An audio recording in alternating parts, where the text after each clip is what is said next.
Hello, it's me. Good morning, good afternoon, good evening, wherever and whenever you are. I am Mimica Macchiato, and thanks for joining me, y'all. I'm gonna rank up. I'm going to rank up if it's the last thing I do. My last high score was when the hell was my what was it actually? Hold on. It was something like there we go. Okay, so that's the averaged scores.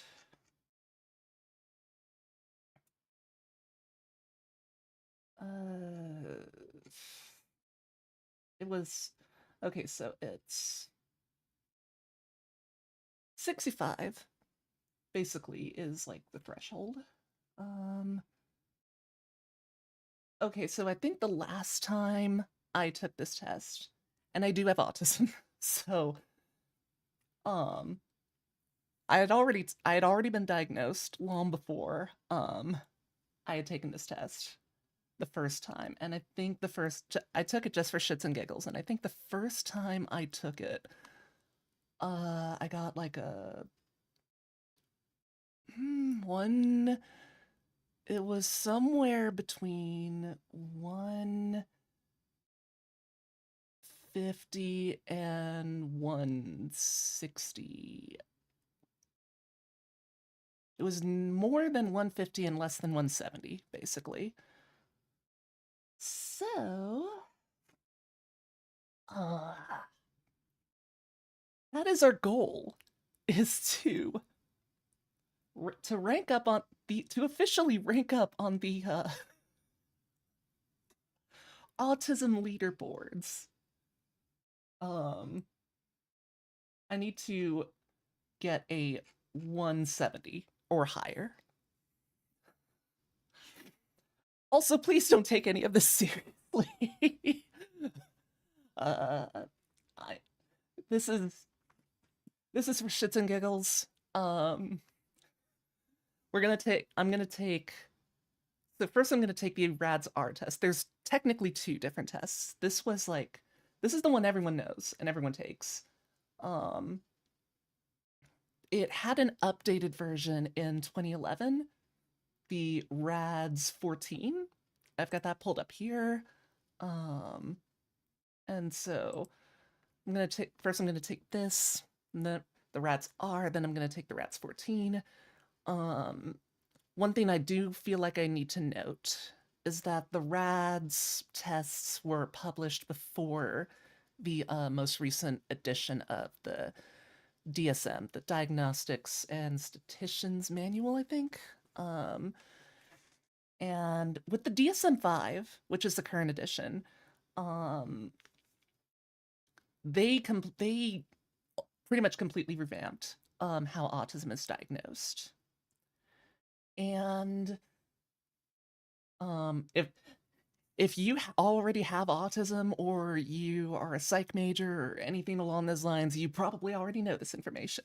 But for those that don't know, with the DSM-4, you used to have autism used to be like you had quote unquote high functioning autism, you had Asperger syndrome and pervasive developmental disorder and a few other stuff um, that had somewhat specific criteria.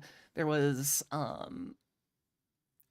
like a lot of, so for one, it was assumed that people on the autism spectrum did not have a lot of empathy.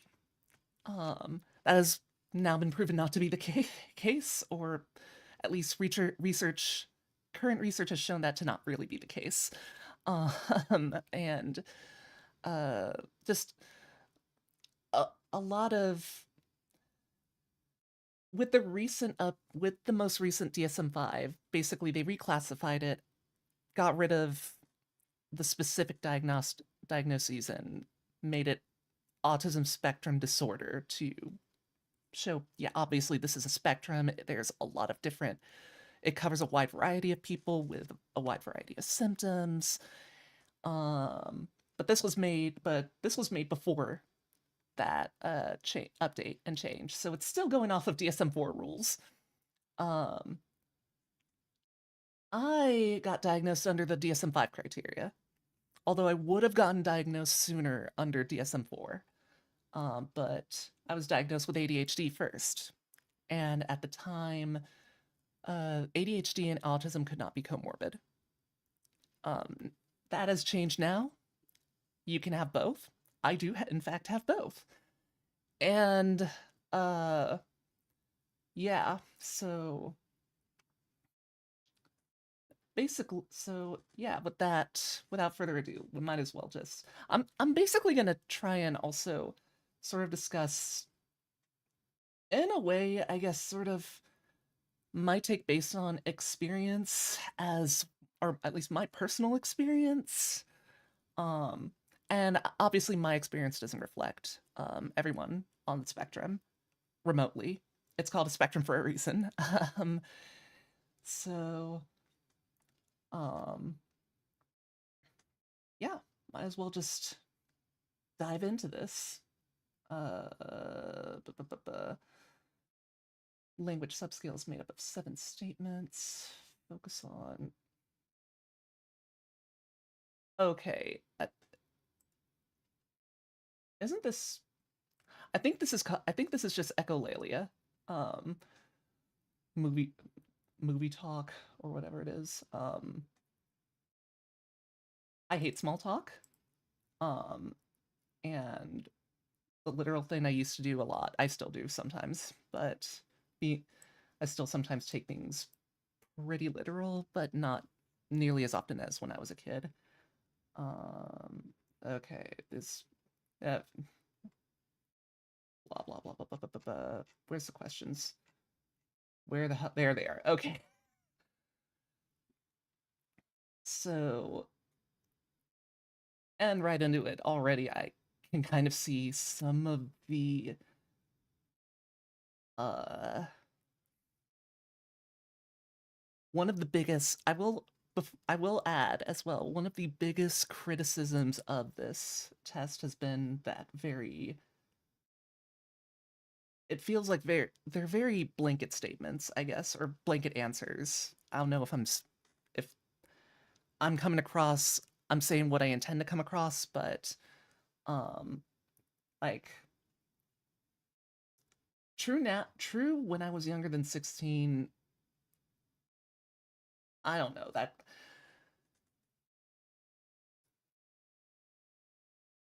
uh, there's some bits that I feel like if someone developed a symptom a bit later than that, like say at 12 rather, um or developed the ability to pass as neurotypical at 12, I feel like that sort of cuts off a lot of people. I don't know. Um anyway, uh so at the time of this test being written, like I said, empathy and sympathy was often uh, seen as not something that people with autism had. Um, and at the time, I was like, when I was a kid, I was very, um, I had trouble putting myself in other people's shoes a lot of the time. Uh, and had trouble realizing, like, oh, like when I guess when would normally be considered the quote unquote socially appropriate time for, let me put it this way, as a kid I used to um do impressions in public at the grocery store to people who passed by because I was a very outgoing child and wanted to talk to everyone, and part of the way that I just really liked to make people laugh, make people, amuse people. And as a kid, I didn't realize that like I couldn't really put myself in the shoes of someone that's like just trying to go about their day and doesn't want to be hassled by some fucking kid. doing a oh god, a Billy Mays impression at them. I was in middle school. I was in middle school. I was 12, and yeah, it's a it wasn't until I was like 14 when I was like, oh, maybe oh shit, but then that's also like sure now and when I was young. Um uh, see, this is the issue. Like I could say true only now, but technically it was before I was 16. But yeah, I don't really like the way this is formatted. it's it's it's not a diagnostics tool. It's a screening tool. Um, it's basically a signpost saying like, "Hey, this is something you might want to get checked for." It is not something that goes, "Oh yeah, you definitely have this." Um, so, but I don't know. The dating kind of shows in this. Uh, I often use words and phrases from movies and televisions and television in conversations. I feel like that could be literally anyone at this point in time. Uh, at the time, yes, 100%. I still do. Um, I have a habit of repeating a lot of shit that I've um seen previously. Uh, like I said, I think the term is echolalia, where you repeat something and it basically becomes like a vocal stem. Um, but um, this could also be something found in ADHD as well. Um, and that's another point is that sometimes people with ADHD get misdiagnosed as having autism and vice versa. It's less common now, I think, now that there's more now that they're both sort of now that they're both seen as comorbid and um there's a lot more credible research done into both of them, but uh they are sort of seen as in the same neighborhood, not on the same spectrum, but I have one of my brothers who is also ADHD. No, he did, one thing that he's heard said, and I agree with it, is it's like describing autism and ADHD as not twins but cousins, basically. Um, I'm often surprised when others tell me I have been rude. Used to be, again, when I was younger. Um, like this again boils down to empathy, and the assumption at the time that people on the spectrum did not have a lot of empathy. Um, some people on the spectrum, and I've been told that I'm one of them, they tend to, in their case, the issue with their social skills isn't so much a lack of empathy as much as an as overly high empathy. And what I mean by that is like often to the point of like putting others before themselves, essentially. Like constant sort of the a high amount of mirror neurons, which basically can be a detriment if you know if you're putting others. It's one thing to put others' needs before your own, but like overthinking that can lead to social anxiety, obviously, um, and and that's something that I've dealt with as well. Uh, yeah, pretty obvious. But yeah, it wasn't until I was 14, which it still feels really wrong to me. Just, oh, no, go away. Sometimes I talk too loudly or too softly, and I am not aware of it. Yes, still have that problem. Um, there was a point where I was able to, where it was better, but then it became a problem again when I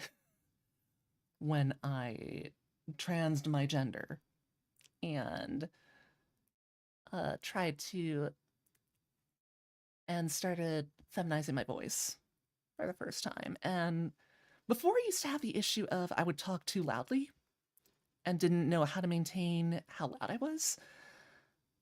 But then I developed the problem of not being able to enunciate. Uh, like I would just talk way too softly. And then it got worse when I started feminizing my voice. Uh,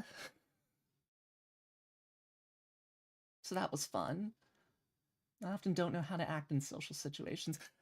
This again, this shows its age because nowadays I feel like that's a lot of people now. Unfortunately, um,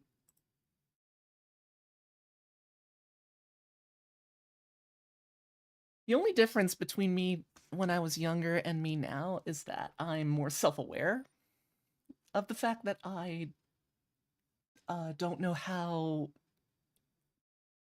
people work. They and I've just kind of at one point I just kind of stopped. I'm at the point now where it's like they'll either I'll either do something dumb or I won't. It's I'll either be able to read the room or I won't, and usually I do. But if I don't, now whatever. Most people that I encounter aren't going to remember me anyway. So most people that you pass by on the street or in public, just it's more often than not a one-off encounter. Um, but it took me a while to realize that. I can put myself in other people's shoes. Only now. Definite. Uh, you know, now that I think about it, so I have a hard time figuring out what some phrases mean, like you were the apple of my eye. I, now that I think about it,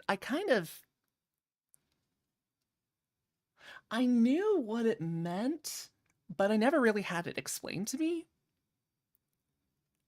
And now that I actually think about it, I don't even I don't even know why people say that. Like, yeah, why the fuck do people say that now? Um, like why like I know it means that like you're what people focus on, but where did that come from? Ugh. Anyway, well, I guess that goes to show. Um,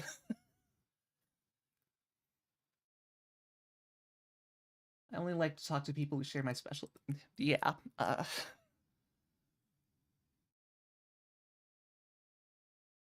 I don't want to say it's still true now, cause like I can make small talk. I just don't like it. I can talk to people that I'm not really on the same wavelength as, but uh,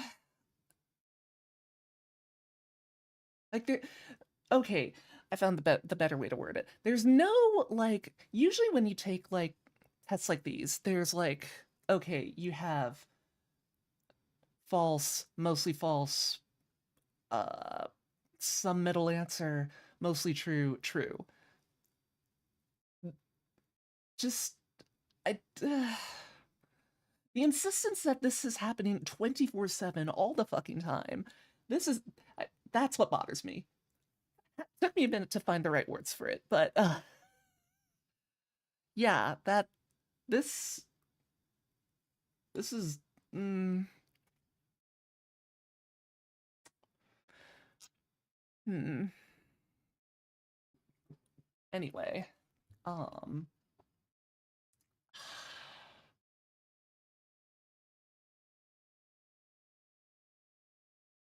I guess it does work in my favor for the purpose of this stream, considering I'm trying to beat my high score. But oh god. Uh like I said, I can. It's just it can help, I guess.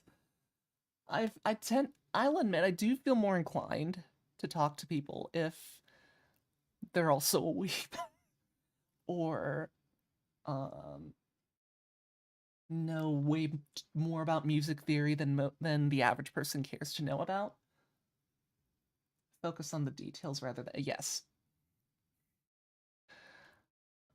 I'm still a very detail oriented person. I still um it helps a lot in creative works that I've worked on. I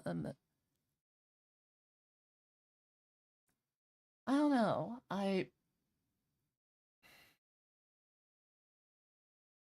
don't think I've ever been really able to uh I mean, I'm better at looking at the big picture now, but I still am more often than not very focused on the details. And I just can't put myself I can't I can usually put myself in other people's shoes, but I just can't fathom only focusing on the big picture, not seeing all the finer details within. You know?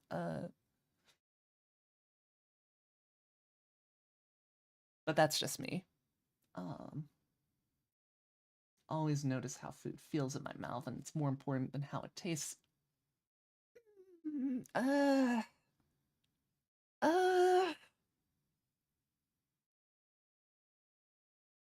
I mean, mm,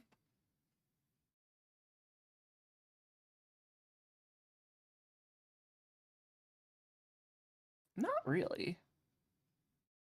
There's a threshold of what I can handle and stomach, texture wise.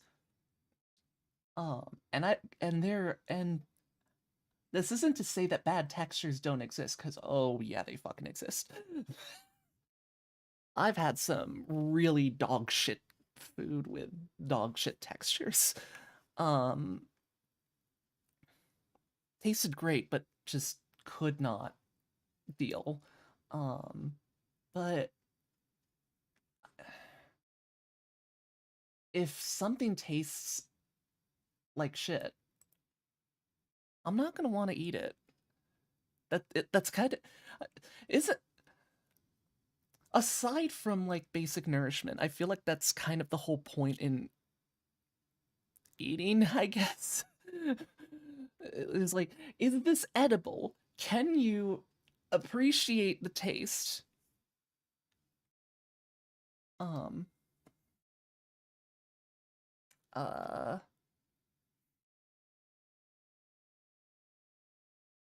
okay, this goes into the concept of a favorite person, basically.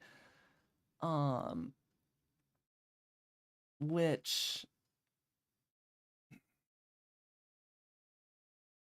like I did used to have that a lot. Um, I think only recently have I stopped uh hyperfixating on like like,